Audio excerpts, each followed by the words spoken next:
Good morning. Welcome to my YouTube channel Ravi Roshan biology. आज हम इस वीडियो में डायलिसिस के बारे में पढ़ेंगे, जो कि हॉस्पिटल में किया जाता है। डायलिसिस मेनली हॉस्पिटल या कोई भी स्वास्थ्य केंद्र हो उस पे किया जाता है। तो डायलिसिस क्या होता है?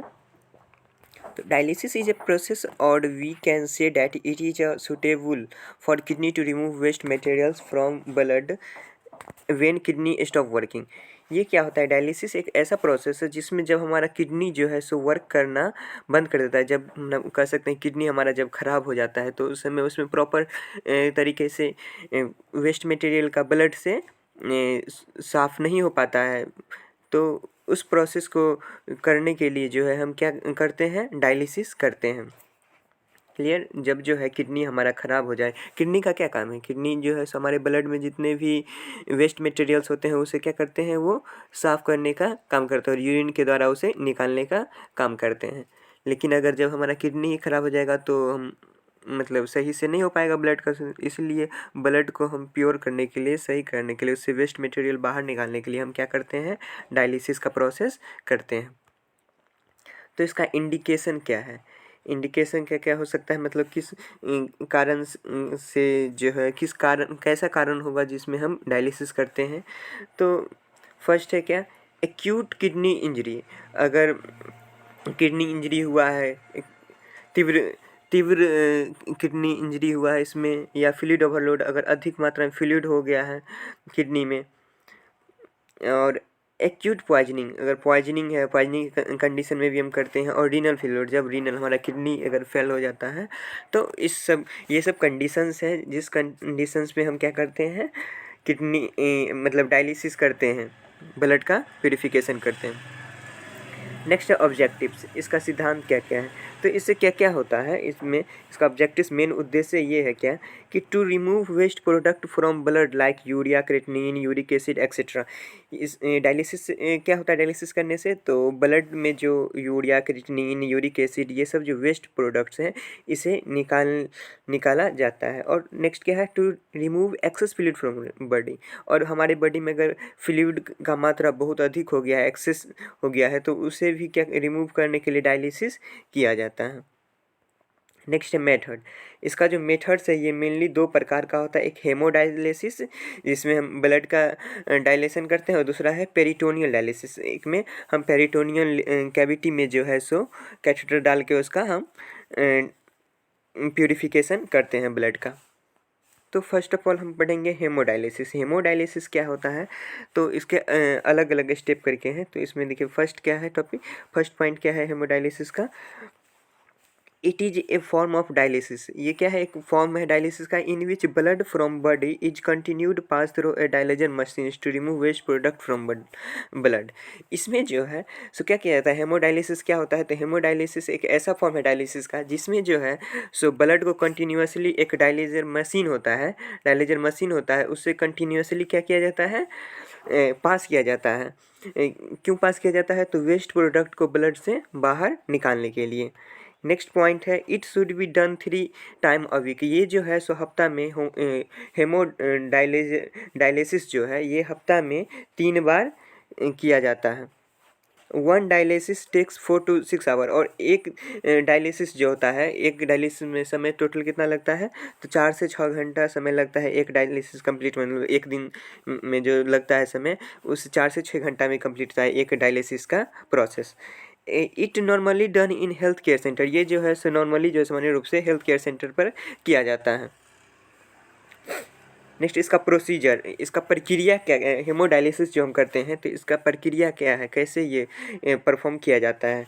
तो फर्स्ट ऑफ ऑल, सबसे पहले a surgeon make a vesicular access in the patient body by connecting a arterial and vein by surgery which performs usually 3 to 4 weeks prior to dialysis. इसमें सबसे पहले क्या किया जाता है कि हमारा एक सर्जन जो है वो जहाँ पे हमारा आर्टरी और वेन जो हमारे, जैसे मान लीजिए हम हाथ को ही अगर सर्जन सेलेक्ट करते हैं, हमारे हैंड को, तो रेडियल जहाँ पे है, जहाँ पे हम घड़ी बांधते हैं, उस जगह पे जो है सो वो क्या करते हैं? हमारा जो आर्टरी है और वेन है, जो सबसे नज़दीक आर्टरी और वेन क्रॉस किया हुआ होता है, मतलब हमारे हाथ में तो होगा ही ना, हर एक बॉडी के हर एक पार्ट में आर्टरी वेन है, तो जहाँ पे एक मोटा सा अच्छा सा जो दिखे आर्टरी वेन, दोनों को क्या कर दिया जाता है, सर्जरी मतलब डायलिसिस होने से 4 वीक 3 या 4 वीक पहले ही दोनों का एक कनेक्शन बनाया जाता है, जिसे हम क्या कहते हैं,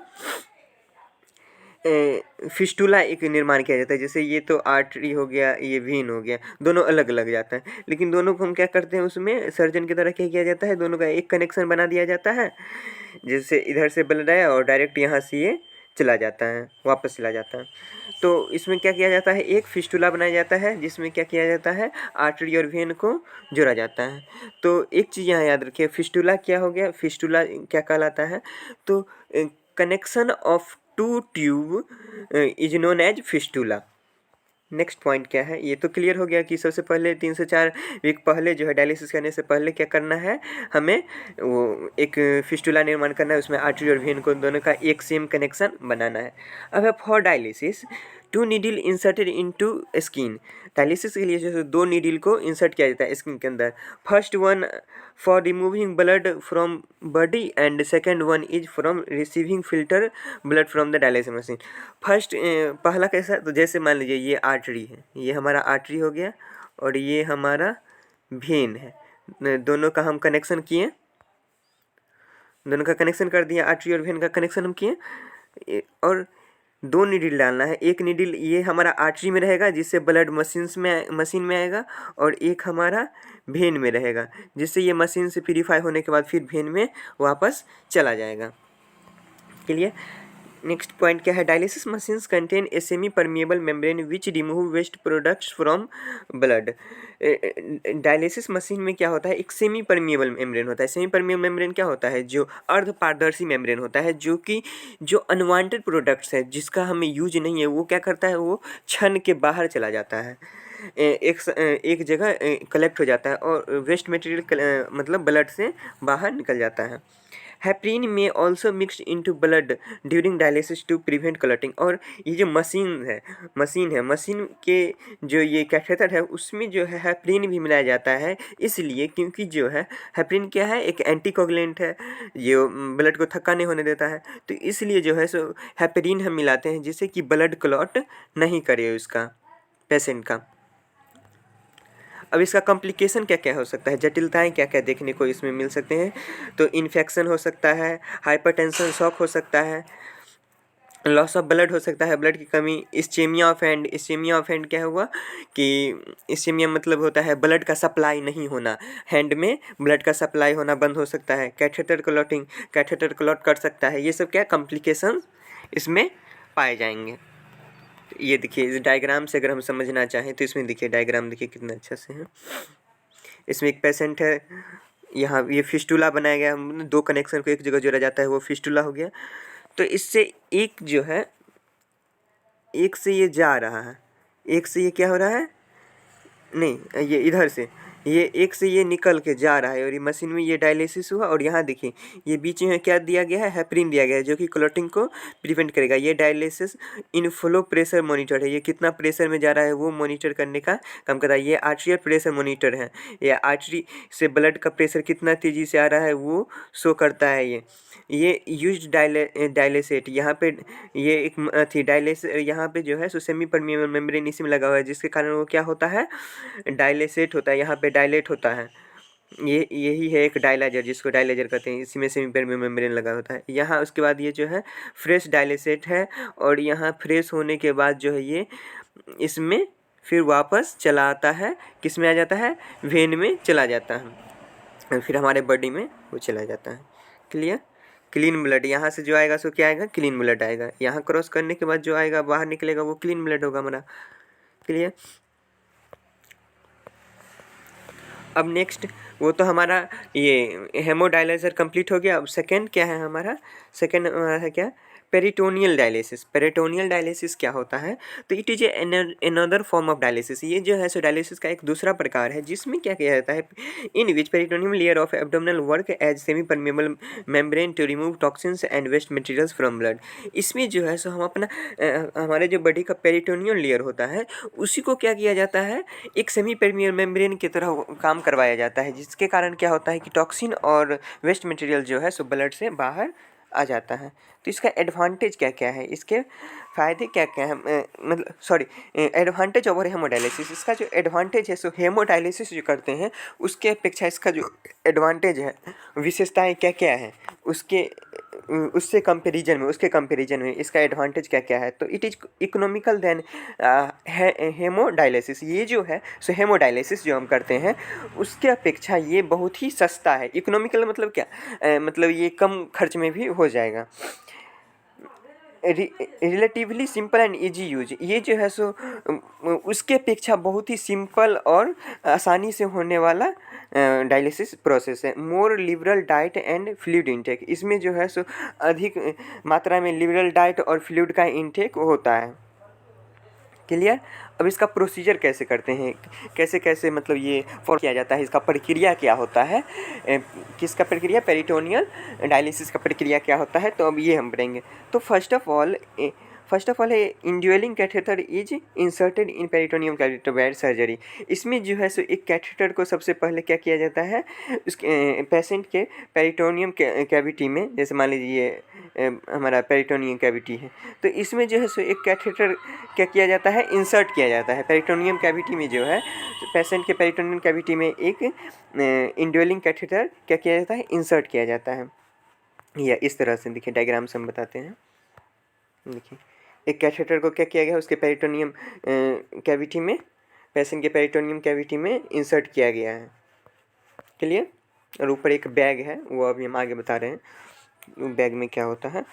उसके बाद क्या है दूसरा पॉइंट, ड्यूरिंग डायलिसिस के दौरान a bag is raised to shoulder level. और एक बैग को जो है शोल्डर, उसके कंधे के लेवल तक क्या किया जाता है, उठा के रखा जाता है, विच कंटेन डायलिसेट सोल्यूशन।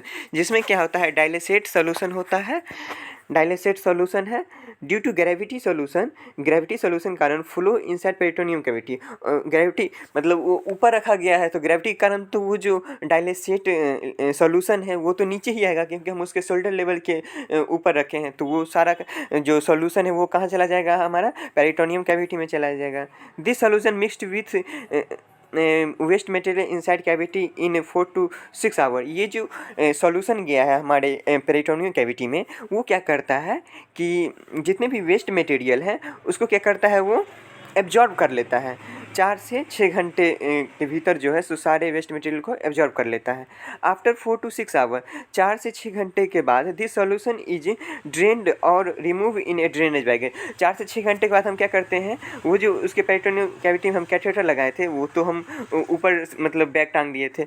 अब क्या करते हैं, एक यही इसमें कनेक्शन बना के नीचे बैग अथी करके 4 से 6 घंटे के बाद हम क्या करते हैं, सारा को हम ड्रेन कर लेते हैं, निकाल लेते हैं। जितना भी हम सॉल्यूशन डाले थे उसमें तो अब वेस्ट मटेरियल्स जितने थे सब एब्जॉर्ब होके आ गए हैं, तो उसे हम क्या करते हैं, बाहर निकाल लेते हैं। अब इसके कॉम्प्लिकेशन क्या क्या है, इसमें क्या क्या जटिलताएं पाई जाएगी। तो पेरिटोनाइटिस, पेरिटोनियम लेयर में इन्फ्लामेशन हो सकता है। ऑब्स्ट्रक्शन और लीकेज ऑफ कैथेटर। ऑब्स्ट्रक्शन मतलब रुकावट या कैथेटर में जो है सो लीकेज भी कर सकता है। क्लियर। और क्या कॉम्प्लिकेशन होगा, तो bleeding at catheter site. Catheter का जहाँ पे साइट है उस जगह पे क्या होगा, जहाँ पे कैथेटर लगा है वहाँ पे क्या होगा, ब्लीडिंग भी देखने को मिल सकता है। और हर्निया का फॉर्मेशन हो सकता है, बाद में हर्निया भी वहाँ पे हो सकती है। ये सब क्या इसका कॉम्प्लिकेशन है। अब नेक्स्ट हम नर्सिंग केयर की बात करें, इसमें हम नर्सिंग केयर क्या क्या देंगे। तो monitor vital sign within 15 minute in case of first exchange. पहला जब जो एक्सचेंज करेंगे हम, पहली बार जब करेंगे तो उसके विद इन उसके 15 मिनट के भीतर जो है सो हम क्या करेंगे, उसका वाइटल साइन जो है सो मॉनिटर करते रहेंगे। हर एक 15 मिनट पर जो है सो उसका वाइटल साइन मॉनिटर करेंगे। Assess edema and daily measurement of body weights. उसका जो है सो एडिमा मतलब कहीं पे स्वेलिंग तो नहीं है ये चेक करेंगे, और उसका डेली मेजरमेंट क्या करेंगे, पेशेंट का वेट जो है सो डेली हम मेजर करेंगे। Maintain temperature of solution equal to body before its use. और वो जो सॉल्यूशन हम जो डालेंगे पेरिटोनियम कैविटी में, जो हम सॉल्यूशन डालते हैं पेरिटोनियल सॉल्यूशन, उस सॉल्यूशन का जो हमें क्या करना है, डाइल्यूटेड सॉल्यूशन जो डालेंगे उस सॉल्यूशन का जो टेम्परेचर होगा वो किसके बॉडी टेम्परेचर के बराबर करके हम उसके पेरिटोनियम कैविटी में डालेंगे। नेक्स्ट है use strict aseptic techniques when performing bag exchange. जब जो है हम बैग का एक्सचेंज करेंगे, परफॉर्म करेंगे, ये जो प्रोसेस टेक्निक परफॉर्म करेंगे, एक्सचेंज करेंगे बैग का, तो उस समय हम क्या स्ट्रिक्ट बहुत ही मतलब कड़ा विसंक्रमित प्रोसेस का प्रयोग करेंगे। उसे थोड़ा भी संक्रमण, चाहे हम ग्लविंग करेंगे, गाउनिंग करेंगे या जो भी इंस्ट्रूमेंट उपयोग करेंगे वो सब स्टेराइल होना चाहिए, ज़रूरी है। नेक्स्ट है assess and report early sign of infection. और क्या करना है, हमें पता करना है और रिपोर्ट करना है। किसे रिपोर्ट करना है, जो कोई भी अगर साइन एंड सिम्टम्स इन्फेक्शन कुछ भी दिखता है तो उसे क्या करना है, हम तुरंत हम डॉक्टर को बताएंगे। Maintain strict intake and output of patient. और पेशेंट का जो इनटेक और आउटपुट है वो भी हमें क्या करना है, चेक करते रहना है। उससे हम मतलब लिखते रहना है कि वो कितना इनटेक किया, कितना आउटपुट मतलब कितना लिया और कितना बाहर फ्लूइड निकाला, ये सब हमें क्या करना है, चेक करते रहना है। Access patient for any complication और कंप्लेंट। और कोई भी जटिलताएं या कोई भी शिकायत अगर पेशेंट के द्वारा होता है तो उसे क्या करना है, हमें तुरंत उसके ऊपर मतलब वर्क करना है, डॉक्टर को बताना है कि इसे ये कॉम्प्लिकेशंस दिख रहे हैं। Thank you. इस वीडियो में इतना ही। इसमें हम क्या जान गए कि डायलिसिस कैसे किया जाता है। डायलिसिस दो प्रकार का होता है, हेमोडायलिसिस और एक पेरिटोनियम डायलिसिस। तो please subscribe my channel. Thank you. इस वीडियो में बस इतना ही। आप लोग पूरा वीडियो देखते नहीं हैं मेरा, प्लीज़ सब्सक्राइब।